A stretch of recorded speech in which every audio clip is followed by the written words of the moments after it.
मैनपुरी में वोटिंग से पहले सपा नेताओं को पुलिस करेगी गिरफ्तार। डिंपल यादव का सपा नेताओं को निर्देश, 4 दिसंबर को अपने घर न रहें। मैनपुरी सीट पर कांटे के मुकाबले में फंस गई हैं डिंपल यादव।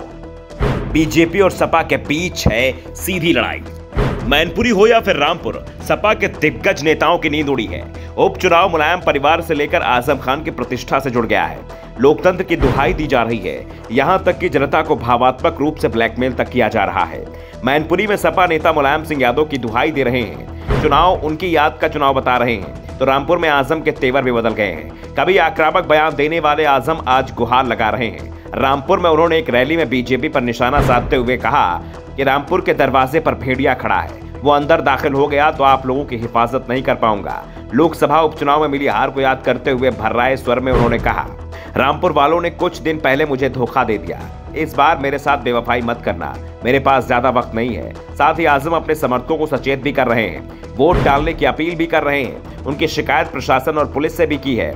आजम दावा कर रहे हैं कि पुलिस वाले वोटरों को धमका रहे हैं, सपा को वोट न देने की धमकी दे रहे हैं। तो कुछ ऐसा ही हाल मैनपुरी में सपा नेता बता रहे हैं।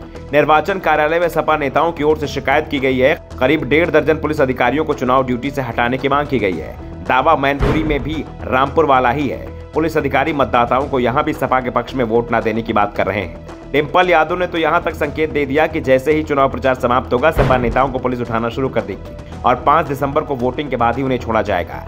डिंपल ने पार्टी कार्यकर्ताओं से कहा कि 5 दिसंबर को वोटिंग है, आप लोग वोट जरूर डालें, लेकिन इसके लिए जरूरी है कि आप स्वतंत्र रहें। इसके लिए 4 दिसंबर की रात को लोग अपने घरों में नहीं सोए। 5 दिसंबर को पहले वोट डालें, उसके बाद घर जाएं। 5 दिसंबर के बाद प्रशासन यहां से गायब हो जाएगा। इसके साथ ही डिंपल मुलायम का नाम लेते हुए मतदाताओं को यह याद दिला दिया कि यह चुनाव उनके निधन के चलते हो रहा है। डिंपल ने कहा, यह सच्चाई है कि मैनपुरी नेताजी का क्षेत्र है, कोई भी इस वास्तविकता को छुपा नहीं सकता। हम इसी सच को लेकर जनता के बीच जा रहे हैं। ये पहला चुनाव है जब नेताजी हमारे बीच नहीं है। नेताजी का मैनपुरी की जनता से एक भावात्मक रिश्ता था और यहाँ के लोग उनके दिल में बसते थे। वो यहाँ के लोगों की समस्याओं को अपनी समस्या समझते थे। साफ है, मैनपुरी सीट पर लड़ाई बेहद मुश्किल हो चुकी है। सपा को अब मुलायम सिंह यादव के नाम का ही सहारा दिखाई दे रहा है, क्योंकि पहली बार मैनपुरी सीट पर बीजेपी ने अपनी पूरी ताकत झोंक दी है।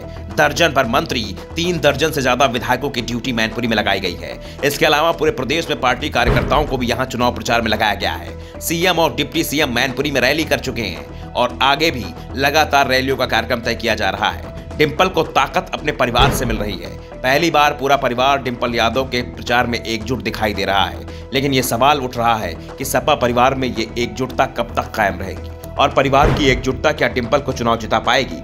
वैसे सपा की ओर से दावे तो यही किए जा रहे हैं कि डिंपल आसानी से चुनाव जीत जाएंगी और ऐसा ही दावा बीजेपी खेमे से हो रहा है कि मैनपुरी सीट पर पहली बार कमल खिलेगा। Bureau report, the Sach India.